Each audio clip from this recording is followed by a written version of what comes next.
Intra fell into receivership. So all this wasn't planned for me. So one guy was supposed to work for wasn't there, and so Halim San said, "Okay, welcome back." I was supposed to work. I was supposed to be MD of Metacorp, whereas Jafar was supposed to be MD of Intria. So he said, "Okay, right. Why don't you do both jobs?" He said. You don't argue with the guy, right?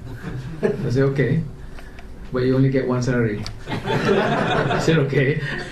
So that was interesting because it was, a new experience because the company was under receivership. So basically, what that means was the banks had control of the company, of Intria, but the banks didn't have control of Metacorp. So Metacorp, Halim Saad was still the boss. So on one hand, I was basically reporting to the banks, and on the other hand, I was reporting to Halim Saad. So that was an interesting period.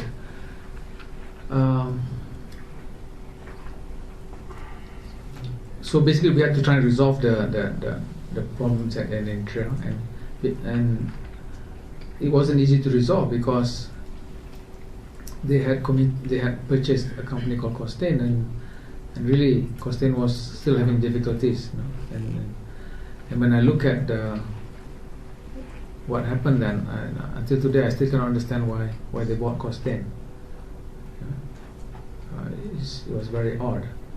The timing was especially unfortunate because the pound, the exchange rate went the other way. But it just shows you as well at that time that Malaysia was doing relatively well in the 90s, but to be honest, we didn't have much experience overseas. Renong was very successful in Malaysia, and I think we can guess why they were fairly successful in Malaysia. But when they go overseas, the environment is very different, and you have to compete against the rest of the world. And I think probably, under Prime Minister Mahathir, there was a lot of push for Malaysian companies to go offshore. And Renong obviously was one of the groups that was expected to do so. But I think the lack of experience probably resulted in some of the problems that we saw. Because when you go overseas, the risks go up. And if you think there are a lot of conmen in Malaysia, wait till you leave Malaysia. Guess where the conmen in Malaysia learned how to be conmen? They learned it from the ones overseas, the even bigger conmen overseas. So for Malaysian businesses going overseas, it's not easy. And really, up until Petronas came around, you don't hear of Malaysian expatriates really. And if you look at the Japanese companies around the world, they spend a lot of time studying a country before they start investing. The Japanese people, they will put their people here, live here for a while, get to know the culture, the local, and then they will start investing. So the planning process is whereas Malaysia in the 90s and everything was go, right? And we probably felt that nothing could go wrong. But the Asian crisis certainly, the reason the Asian crisis came was because of this, what was happening in countries like Malaysia, because because things were going so fast, too fast really, and credit was very easy to obtain, and you would get foreign banks offering loans in, for example, in the Intria case, in sterling or in US dollars, and a lot of local companies, not just Malaysian, Indonesian companies, Thai companies, would end up taking some of these foreign currency loans. And when the crisis came, they just got hit. And the currencies devalued, so they couldn't get out fast enough. So that's really what happened, overgearing. But obviously the West didn't learn anything from what happened in Asia, because they got into their own set of problems a few years ago. Yeah? But a different kind, not so much construction or property or project related. Theirs was more financial instruments. But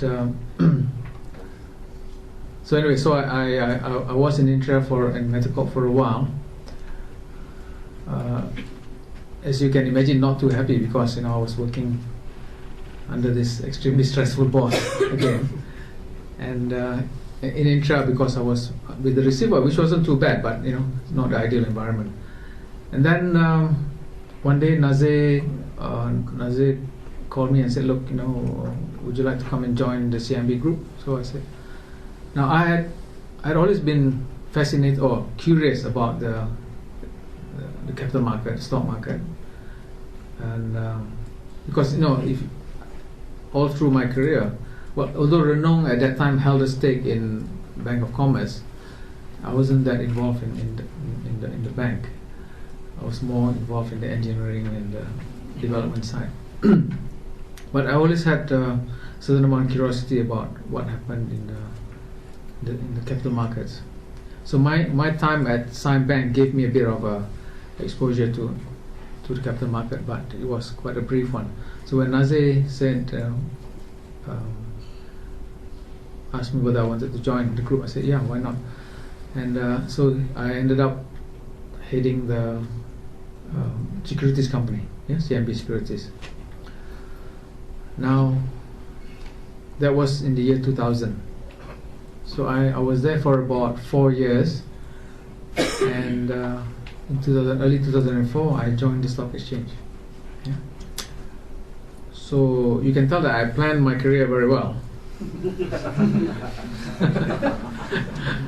Or rather, I didn't plan my career very well. It was basically my attitude was that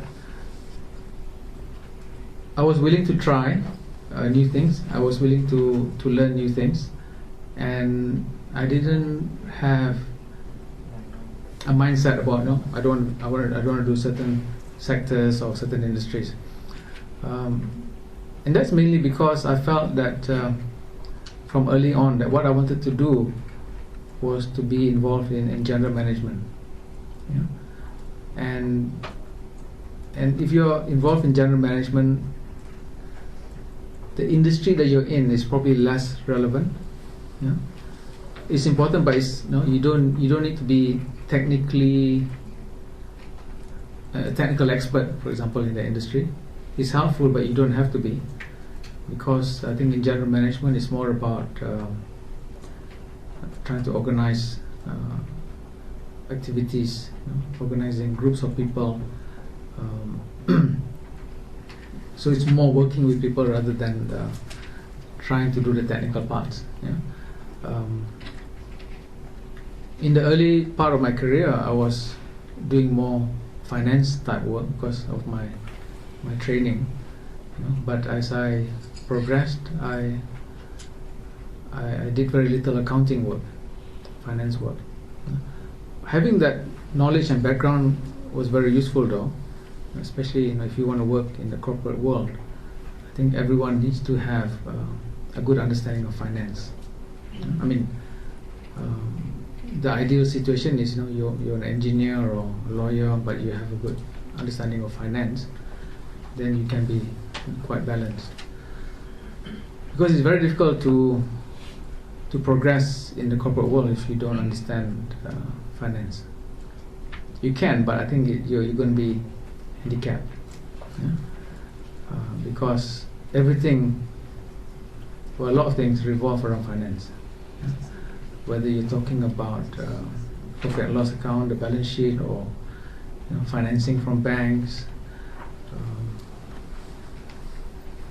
there's always a number involved somewhere.